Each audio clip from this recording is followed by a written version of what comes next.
Hola médicos, bienvenidos de nuevo a otro episodio de lecturas de las guías de práctica clínica. En esta ocasión traemos la guía de diagnóstico y tratamiento de la cetoacidosis diabética en niños y en adultos en su actualización del 2016. Esta es una guía que realmente viene muy extensa, entonces preparados para lo que está por venir. Vamos a tratar de no hacerlo de tanto rollo como en otras guías que hemos estado revisando para poder abarcar todo en el menor tiempo posible.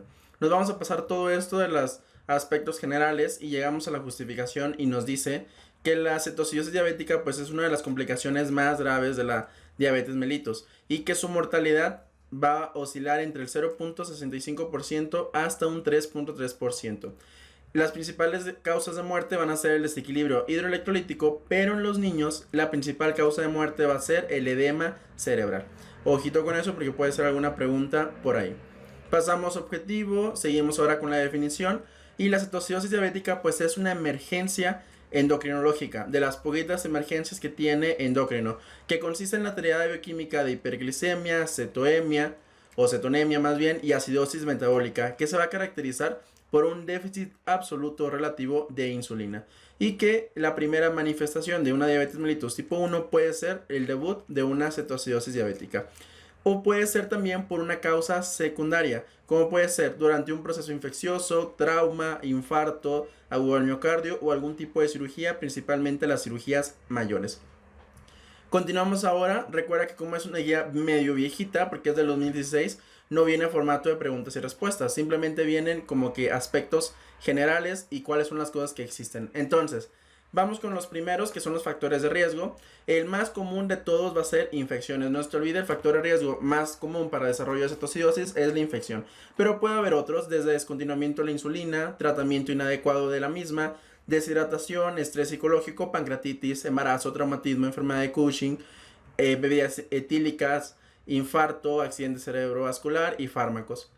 También es importante reconocer que hay fármacos que pueden afectar el metabolismo de los carbohidratos y asociarse a un aumento de hiperglicemia y un consecuente desarrollo de cetoacidosis, en donde vamos a incluir los corticosteroides, las tiazidas, los simpaticomiméticos, la pentamidina y los inhibidores de la proteasa. Continuamos en esta guía y nos dice que últimamente se ha visto un aumento entre los casos de cetoacidosis diabética que se presentan en la diabetes mellitus tipo 2.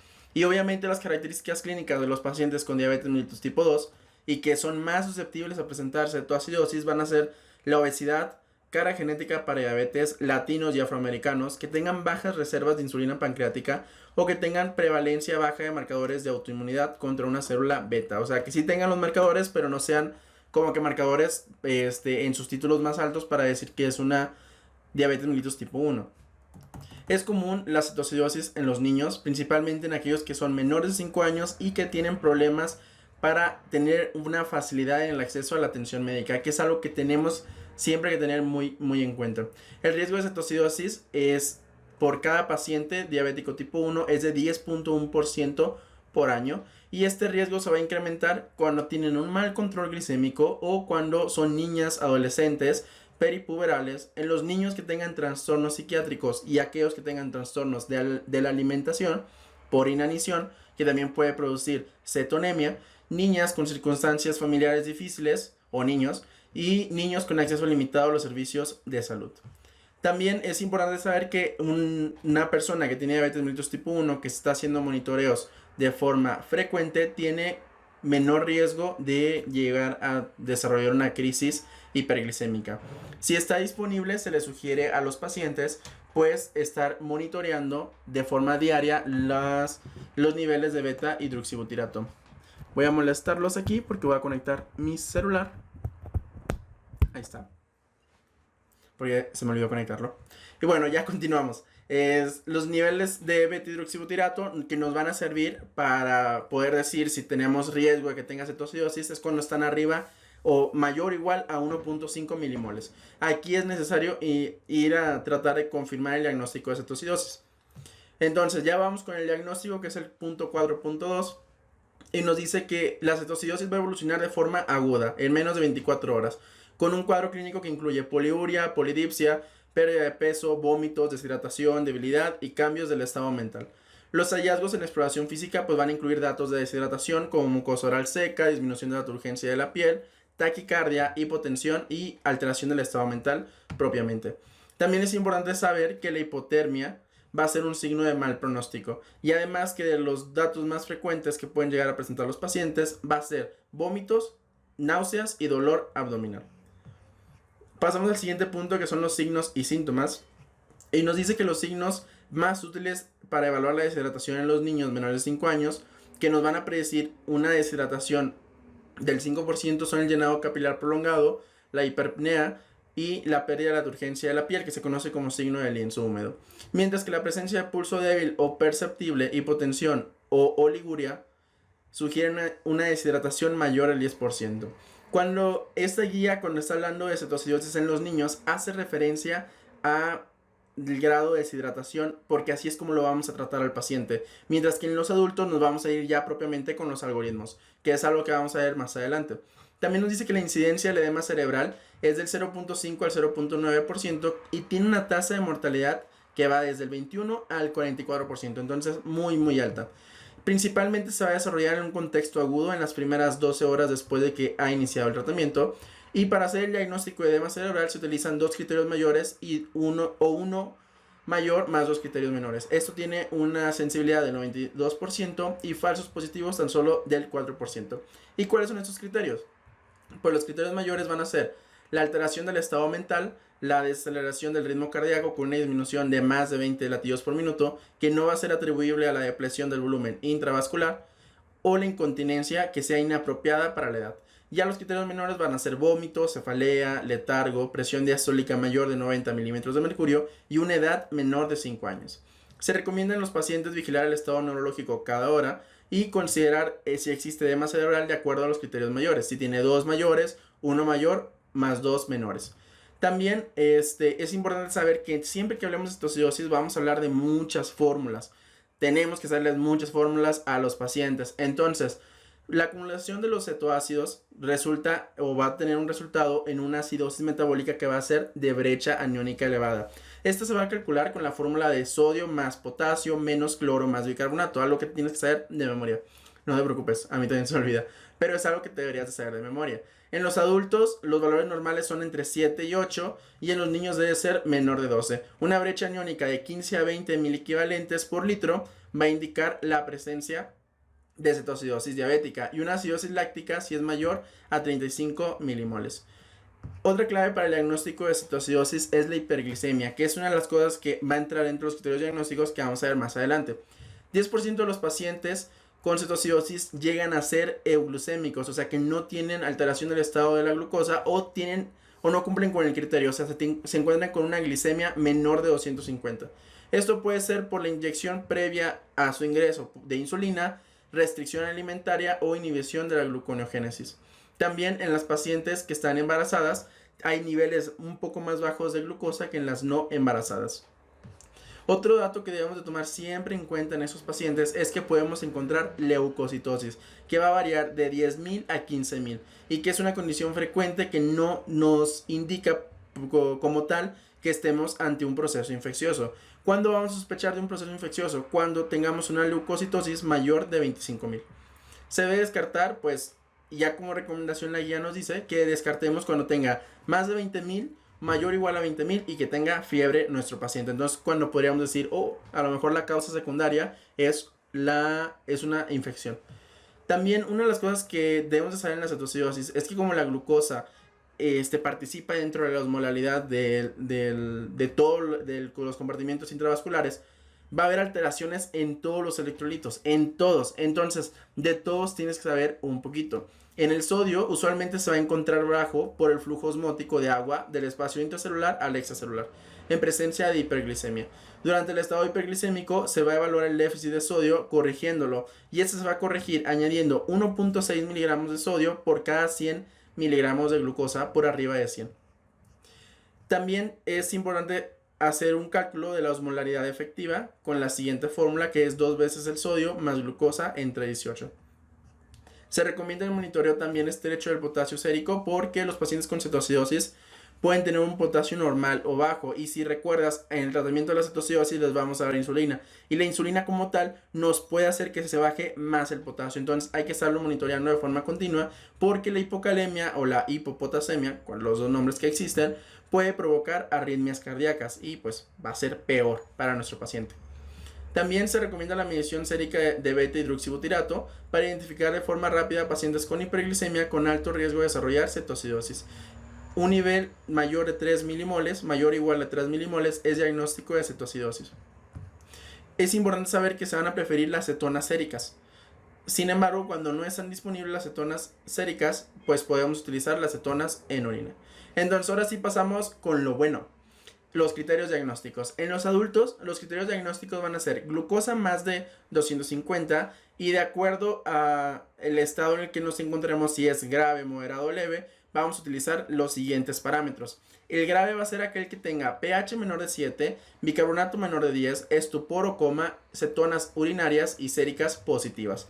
El moderado va a ser aquel que tenga un pH de 7 a 7.24, bicarbonato de 10 a 15, que esté alerta, o sea, que tenga una alteración en el estado mental, pero no las anteriores, es que no sé cómo se dice. O cetonas urinarias y séricas positivas. El leve va a ser aquel que tenga un pH de 7.25 a 7.3, su bicarbonato es de 15 a 18, está alerta, tiene cetonas en orina y séricas que se van a encontrar positivas. Mientras que en los niños, el diagnóstico, los criterios diagnósticos que vamos a utilizar es glucosa mayor de 200, no 250, de acuerdo a la guía, mayor de 200, con un pH menor de 7.3 o bicarbonato menor de 15 y que tenga cetonemia positiva al menos de 3 cruces. Y la gravedad se va a clasificar en leve, moderada o grave. El leve va a ser si el pH es menor de 7.3 y el bicarbonato es menor de 15. La moderada si el pH es menor de 7.2 y el bicarbonato menor de 10. Y el grave, pH menor de 7.1 y bicarbonato menor de 5. También dentro de las evidencias que existen, la cetosis por inanición y la cetocidosis alcohólica se van a distinguir por la historia clínica y las concentraciones de glucosa, porque en esos pacientes comúnmente están hipoglicémicos. Entonces es una manera en la cual puedes ayudar a hacer las diferencias. Hay otras causas de acidosis metabólica que tengan brecha aniónica elevada o anion gap elevado, que son los dos nombres que existen, que es la acidosis láctica, los salicilatos, o sea, la ingesta de fármacos, el etilenglicol, el paraldehído, la insuficiencia renal crónica, que esta última ya vimos insuficiencia renal crónica anteriormente, pero te la tienes que saber. También te puede dar una acidosis metabólica de anion gap elevado. Y ahora sí, vamos a pasar con el tratamiento. Creo que llevamos un buen tiempo, vamos bien. El tratamiento en los adultos, los pacientes con cetocidosis diabética son mejor tratados en la unidad de terapia intensiva, aunque sabemos que esto pues no siempre es posible. De hecho, en la mayoría, para los que vayan a hacer medicina interna u urgencias, pues ustedes los van a tener que tratar. Entonces, hay que saber muy bien cetocidosis, hay que saber muy bien cetocidosis. ¿Cómo o por qué se recomienda que sean en terapia intensiva? Porque hay que hacer un monitoreo estrecho. Inicialmente se debe hacer cada hora y posteriormente cada 2 horas. Y deben incluir glucosa capilar, balance de líquidos, concentraciones de electrolitos, principalmente potasio, sodio, bicarbonato.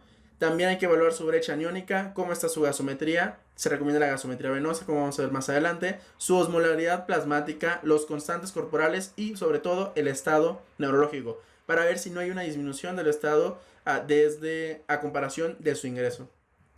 Los objetivos del tratamiento en la cetocidosis pues incluyen restaurar el volumen intravascular, el extravascular y la perfusión celular.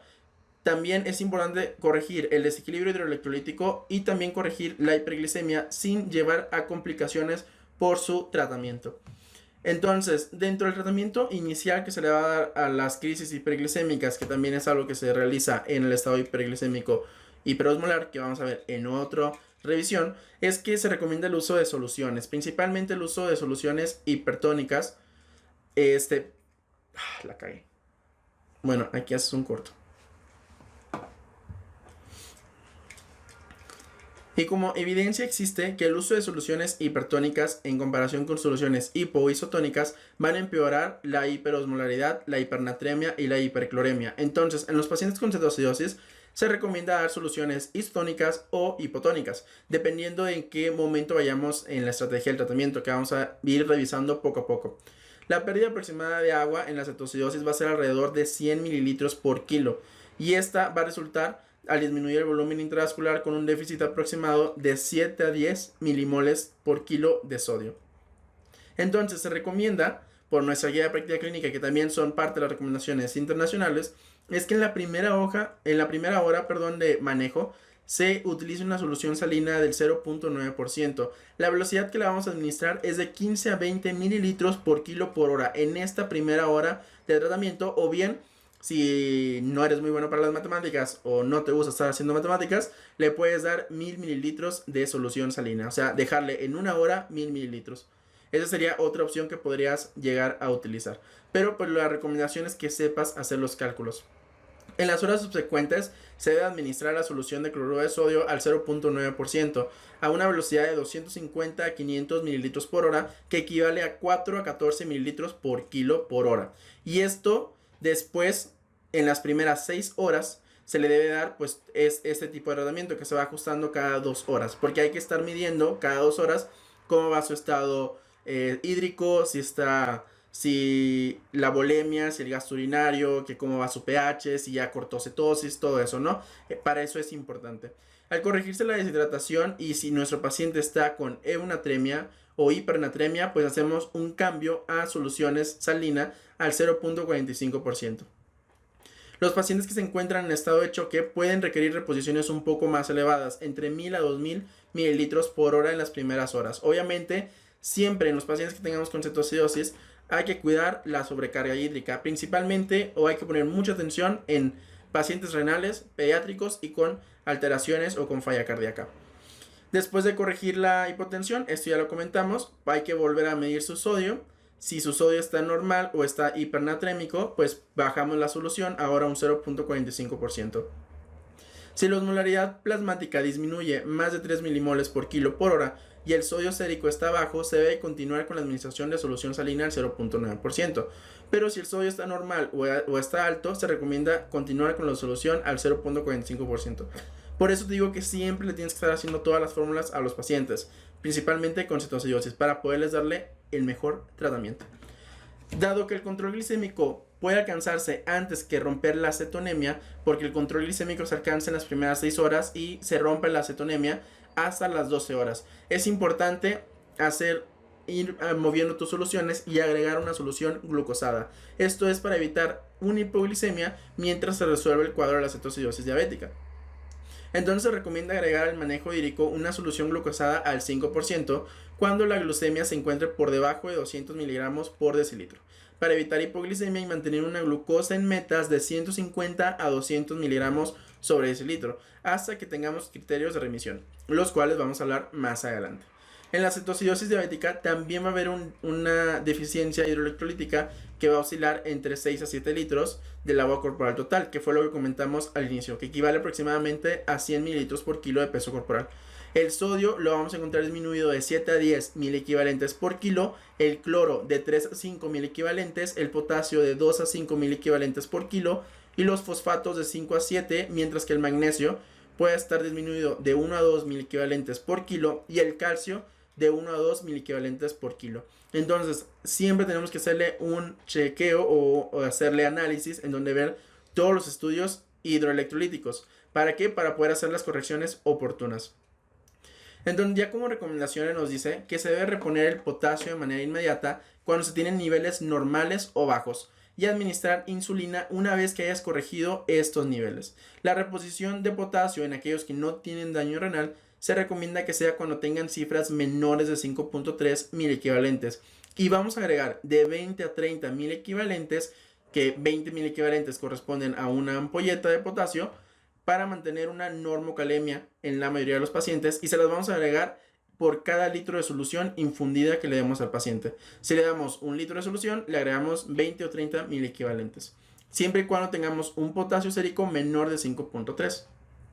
En pacientes que tengan hipocalemia se debe suspender la terapia de la insulina si ya se ha comenzado, hasta que tengamos un potasio sérico mayor o igual a 3.3. ¿Por qué? Porque tenemos alto riesgo de desarrollar hipocalemia y desarrollar arritmias cardíacas. También los pacientes que tienen hipercalemia se pueden llegar a beneficiar del tratamiento con bicarbonato de sodio, del cual vamos a hablar un poco más adelante. Es importante reconocer que no solamente sodio, potasio van a estar disminuidos, también el fosfato pues se va a encontrar disminuido, y este principalmente va a suceder a nivel intracelular. El déficit es alrededor de 1 milimol por kilo corporal, y la terapia de la insulina puede disminuir aún más los niveles de fosfato. Entonces vamos a dar fosfato de fosfato de potasio solo en casos graves de hipofosfatemia. Y estos casos graves es cuando tengamos una hipofosfatemia menor de 1 miligramo sobre decilitro. Aquí la recomendación es que te administren, igual que como las dosis del potasio, esto es fácil de recordar, de 20 a 30 mil equivalentes de fosfato de potasio con monitoreo propiamente después de la calcemia. Y se debe administrar a razón de 4.5 milimoles por hora, o lo que equivale a 1.5 mililitros por hora por la solución. La sobresustitución con cloruro de potasio puede causar una acidosis hiperclorémica, por lo que se recomienda la restitución de potasio con 1/3 como fosfato de potasio y 2/3 como cloruro de potasio. Esto es porque normalmente damos a nuestros pacientes KCl. Entonces pues esta recomendación es para que no le demos tanto cloro a los pacientes y no estemos haciendo una hipercloremia. En pacientes con posibles complicaciones de hipofosfatemia, en las cuales se van a incluir falla cardíaca, debilidad muscular, ya sea esquelética o respiratoria por disminución de la fuerza de los músculos accesorios, o la presencia de rabdomiólisis, se recomienda también la reposición de fosfato. Y principalmente pues el fosfato de potasio, ¿a razón de cuánto? Exacto, de 20 a 30 mil equivalentes. También hay un déficit de sodio de 7 a 10 mil equivalentes. Este déficit de sodio principalmente es por la glucosa, entonces hay que hacer la corrección de el sodio corregido a partir de la glucosa. Se dice que aumenta 1.6 mil equivalentes por cada 100 miligramos de glucosa que estén por arriba de 100.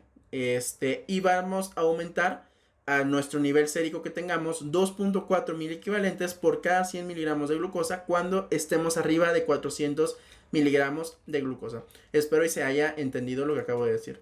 La hiponatremia se va a corregir solo si el nivel del sodio continúa bajo a pesar de tener una euglucemia, o sea que tengamos ya el control de la glucosa y nuestro sodio sigue estando bajo. Es ahí cuando podemos hacer una reposición en agudo de sodio. La hipernatremia en el paciente con cetoacidosis principalmente se debe a que existe deshidratación. Los pacientes también pueden presentar deficiencia de magnesio de 1 a 2 mil equivalentes, y solamente le vamos a administrar si tiene una hipomagnesemia menor de 1.8 y si el paciente tiene sintomatología. Es importante recalcar que de todo lo que acabamos de comentar, nada de eso te va a romper la cetosis, porque la administración de los líquidos por sí sola no va a controlar la cetosis, por lo que los autores, la mayoría de ellos, recomienda administrar insulina de acción corta. Esta insulina de acción corta, la dosis recomendada, que no se te debe olvidar, es de 0.1 unidades internacionales por kilo. Esa es la dosis que le vas a dar a los pacientes, y se debe de administrar principalmente en infusión, 0.1 unidades por kilo por hora hasta la resolución de la cetosis y la normalización de la brecha aniónica. La velocidad puede irse reduciendo progresivamente de acuerdo a la respuesta que tenga cada paciente. Se deben de mantener los niveles de glucosa entre 150 a 200 para evitar hipoglicemias, y con infusión intravenosa de insulina rápida, la cual se recomienda, una de las preparaciones que se recomienda es que sean 50 unidades internacionales diluidas en 50 mililitros de solución salina al 0.9%, pasando una unidad internacional por mililitro. Se espera que disminuya la glucosa plasmática de 50 a 100 miligramos por decilitro por hora. Esta es una pregunta que me hicieron ahí en el pase de visita a la residencia y no me la sabía. Entonces, lo que se espera que esté reduciendo es de 50 a 100 miligramos por decilitro por hora. Si baja más de 150, hay que disminuir la infusión a 0.05 unidades por kilo por hora. ¿Para esto? ¿Para qué? Para evitar hipoglicemia en nuestro paciente. Se recomienda también suspender la infusión intravenosa de insulina hasta que tengamos criterios de resolución o que la brecha aniónica sea menor de 12. Y debemos esperar, o sea, cuando quitemos nuestra insulina en infusión, primero le tuvimos que deber administrar a nuestro paciente el cambio a una insulina subcutánea. Este cambio de insulina subcutánea al menos tienen que esperarse 15 minutos para poder quitar la bomba de la infusión. O sea, ya tengo mi paciente con resolución, le doy insulina subcutánea. Si está utilizando insulina, pues a la dosis que la utilizaba. Y posteriormente, pasados 15 a 30 minutos, es cuando yo puedo hacer el cambio, puedo retirar la infusión de insulina. Nada más, ojo con eso. Continuamos con esta guía de práctica clínica y nos dice que en los pacientes que ya estaban con insulina previa, pues le podemos dar la dosis de insulina que se estaba administrando. Y en los pacientes que tengan reciente diagnóstico, que no están tomando insulina o no se están aplicando más bien insulina, podemos iniciar un esquema basal de 0.5 a 0.8 unidades por kilo por día. Una vez que la cetocidosis se ha resuelto, los pacientes ya pueden iniciar la vía oral e iniciar el esquema de insulina basal e ir corrigiendo si tenemos hiperglicemias con insulinas de acción rápida. Si los pacientes no toleran la vía oral, no podemos hacer este traslape. Nada más hay que tener cuidado también con eso.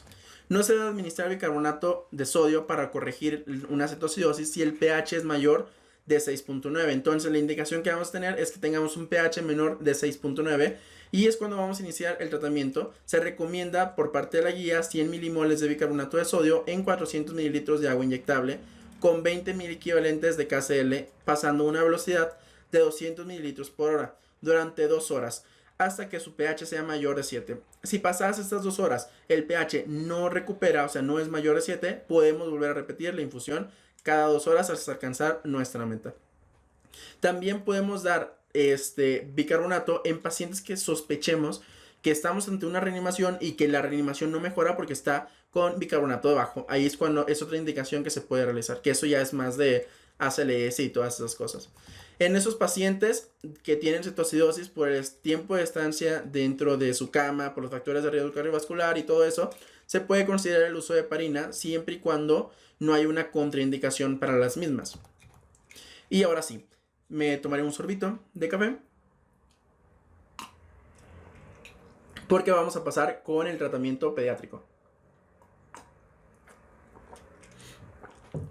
Más o menos son las mismas cosas que vimos con los adultos, pero hay ciertas cosas medias extrañas que ya los veo yo como extraños porque pues yo ya no veo niños, pero de que sí son importantes como que tenerlas muy en consideración. Más que nada porque si nos toca ir a algún lugar en el que estemos en un segundo nivel o estemos en un primer nivel, independientemente de lo que estés, tienes que tener una idea general de cómo puedes ayudar a los pacientes, porque si bien uno va a hacer la especialidad y puede acabar la especialidad y todo lo que quiera, uno no deja de ser médico general. O sea, estos son cosas que el médico general debe de saber. ¿Por qué? Porque son los que están en primer nivel de atención o los que están en servicios de urgencias. Por eso los tenemos que saber muy bien. Entonces, como recomendación, se sugiere que al inicio del tratamiento, las primeras 4 a 6 horas, se le dé un monitoreo estricto, lo mismo que vimos con los adultos, cada hora y posteriormente cada 2 horas, para corregir factores precipitantes y evitar complicaciones, tanto del tratamiento como por la misma cetoacidosis. Le vamos a buscar lo mismo que a los adultos: glucosa, balance de líquidos, cómo están sus electrolitos, cómo está su gasometría, cómo está su brecha aniónica, cómo está la osmolaridad plasmática y si hay cambios en su estado neurológico. En niños con cetoacidosis y que sea leve, que vamos a ver más adelante, se puede considerar el tratamiento ambulatorio, siempre y cuando el paciente, más bien siempre y cuando los padres sean o tengan las capacidades para hacer el manejo, si no, no lo puedes dejar ir. Se tiene que quedar ahí hospitalizado. Se recomienda evaluar el grado de deshidratación en base a los criterios clínicos y ya como comentamos al inicio de la guía, 5% de deshidratación lo vamos a considerar cuando tienen llenado capilar alterado, signo del pliegue o tienen taquicardia. También hay que considerar que una complicación grave es el edema cerebral, que vamos a hacer o vamos a diagnosticar a partir de los criterios que vimos al inicio de este episodio. Se recomienda iniciar el tratamiento con fluidoterapia, con solución salina al 0.9%. Vigilar las concentraciones de potasio sérico y si es necesario hacer un reemplazo de potasio, se recomienda una infusión de 40 milimoles por litro. Y ya posteriormente vamos a estar utilizando las mediciones séricas para evaluar cuánto le vamos a dar de potasio a nuestro paciente. También se deben de vigilar los niveles séricos de fósforo y si hay manifestaciones clínicas como vimos con los adultos. Y la dosis recomendada de insulina va a ser de 0.05 a 0.1 unidades por kilo por hora en infusión. Y no se debe utilizar bolos de insulina según las evidencias que existen. La preparación de la insulina o de la infusión de la insulina se puede utilizar aforando 50 unidades de insulina regular en 50 mililitros, igual como lo aforamos en los adultos, de manera que se obtenga una concentración de 1 unidad por cada mililitro de solución y así sea más fácil su administración. También para prevenir los descensos bruscos de glucosa y más porque estamos ante pacientes pediátricos, se recomienda añadir glucosa al 5%. Si la glucosa cuando tengamos una disminución de la glucosa plasmática de 250 a 300 miligramos o antes de que la glucosa disminuya de forma abrupta. En los niños se debe iniciar la infusión de insulina de 1 a 2 horas después de haber iniciado su tratamiento con los líquidos, o sea, no se inicia de forma precoz. Y si la glucosa disminuye más de 90 miligramos por decilitro, se debe añadir una glucosa, aunque la glucosa sea mayor de 300 miligramos. ¿Por qué? Para evitar el riesgo de que se desarrolle hipoglicemia. También es importante considerar lo siguiente, porque en los niños vamos a tener niños que van a ser, que no tienen acceso a servicios de salud o que no se encuentran en un hospital cercano y se puede dar o se puede tratar de hacer el tratamiento con insulina rápida subcutánea o intramuscular cada hora o cada 2 horas, siempre y cuando tengamos un paciente que no tenga compromiso circulatorio. La dosis inicial de la insulina subcutánea es de 0.3 unidades por kilo, seguida una hora después de 0.1 unidades por kilo cada hora o 0.15 a 0.20 unidades por kilo cada 2 horas. Si la glucosa sérica disminuye a menor de 250 miligramos antes de que resuelva la cetoacidosis, se recomienda reducir la dosis de la insulina que estamos dando, que se reduzca 0.05 unidades por kilo por hora. En pacientes pediátricos con cetoacidosis, el cambio de la insulina a insulina subcutánea se inicia cuando la cetoacidosis se ha resuelto y el paciente tolera la vía oral. El momento más conveniente es 1 hora antes de la comida. La insulina también es importante reconocer que se limita la producción de los cuerpos cetónicos y esto hace que esos cuerpos cetónicos se metabolicen, produzcan más bicarbonato y con eso corregimos el bicarbonato. Es por eso que no se recomienda el uso de bicarbonato en los niños a menos de que esté interfiriendo en la reanimación en un paciente que esté chocado. Es cuando vamos a dar bicarbonato. Y la dosis recomendada en estos pacientes es de 1 a 2 miliequivalentes por kilo en 60 minutos.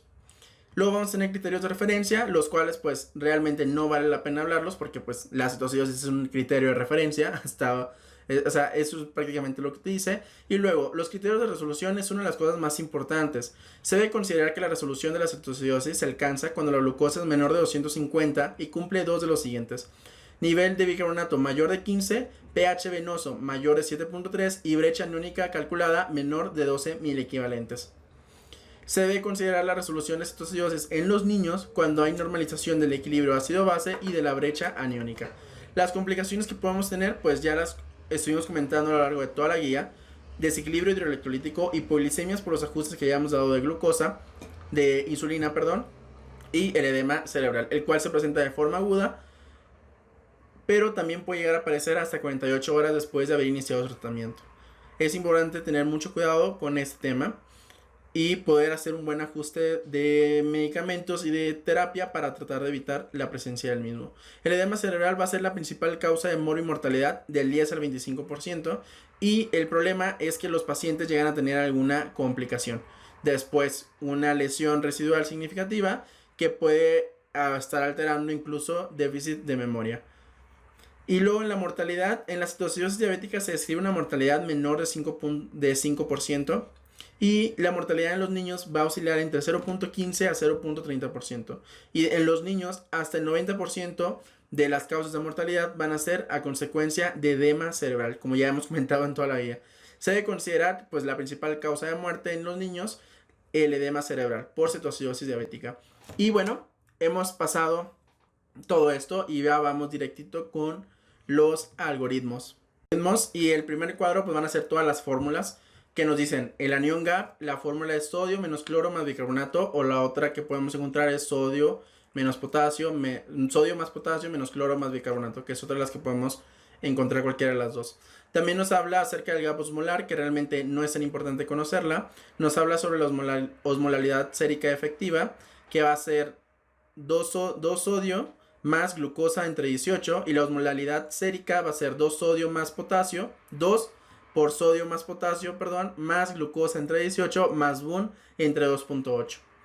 Y ya también nos dice que si el sodio sérico hay que corregirlo porque nos puede dar una pseudohiponatremia, y si la glucosa es mayor de 100 y menor de 400, vamos a aumentar 1.6 miliequivalentes de sodio por cada 100 miligramos extra de glucosa que tenga. Pero si la glucosa es mayor de 400, vamos a agregar 2.4 miliequivalentes. Después pasamos con la clasificación de gravedad de la cetoacidosis. Nada más, los puntos más importantes que te van a ayudar muchísimo a identificar esto es el pH y el bicarbonato. Es lo que yo te recomiendo, y el estado de mental es lo que yo te recomiendo que te aprendas. En leve, el pH va a ser de 7.25 a 7.3, el bicarbonato va a ser de 15 a 18 y el estado mental está alerta. En la moderada va a ser de 7 a 7.24, el bicarbonato de 10 a 15 y el estado mental va a estar alerta o somnoliento. Mientras el grave va a ser pH es menor de 7, bicarbonato menor de 10 y el paciente está estuporoso o está en coma. Mientras que en los niños también tenemos leve, moderado, severa y va a ser nada más con pH y bicarbonato. En la leve el pH es menor de 7.3 y el bicarbonato menor de 15.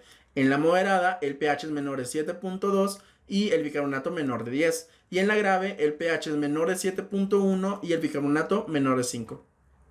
Los objetivos metabólicos en la cetocidosis pues es reducir la cetonemia. Se sugiere reducirla a 0.5 milimoles por litro por hora, aumentar el bicarbonato de 3 milimoles por litro por hora, reducir la glucosa capilar a alrededor de 50 miligramos, 3 milimoles por litro por hora, y mantener un potasio entre 4.3 a 5 milimoles. Y luego nos habla un poco acerca de las soluciones entre Harman y solución salina. Realmente no vamos a hablar de eso. También nos dice que hay un régimen o hay unas pautas terapéuticas como que son muy sencillas en los adultos, que también es una de las cosas que te puedes aprender si quieres, si estás ahí en urgencias, o puedes imprimirlas y tener tu tablita. En la primera hora se recomienda cloruro de sodio al 0.9%, 1 litro de solución en la primera hora, o si no a 15 a 20 mililitros por kilo.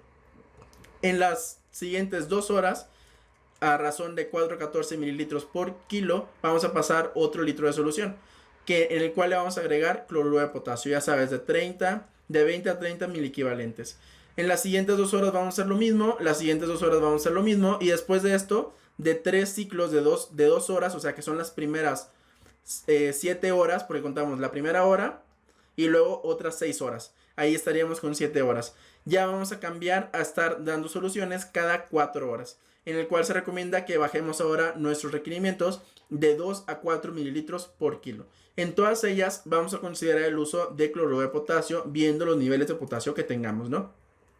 Si está su potasio mayor a 5.5, no le vamos a dar infusiones. Si está de 4 a 5.5, podemos agregar 10 mil equivalentes de KCl por hora en la solución intravenosa. Si está de 3.3 a menor de 4, podemos agregar 20 mil equivalentes. Y si está menor de 3.3, lo primero que hay que hacer es suspender la insulina y posteriormente agregar de 20 a 60 mil equivalentes intravenoso. También hay que monitorear electrocardiográficamente si tenemos a nuestro paciente con hipocalemia o con hipercalemia, porque hay cambios electrocardiográficos de los cuales no vamos a mencionar para no tardarnos tanto. Y también vamos a pasar. Hay unas hojas de monitoreo que a mí se me hicieron súper padres. Y de hecho yo las voy a imprimir para tenerlas ya conmigo. Les digo que yo también aprendo mucho de esto, de estar leyendo y traer las GPC. Porque vienen como que más sencillas, ¿no? Más para... Aparte de todo lo que viene en las guías de la AD y todo eso, que viene mucha información, aquí viene muy simplificada. Entonces eso ayuda.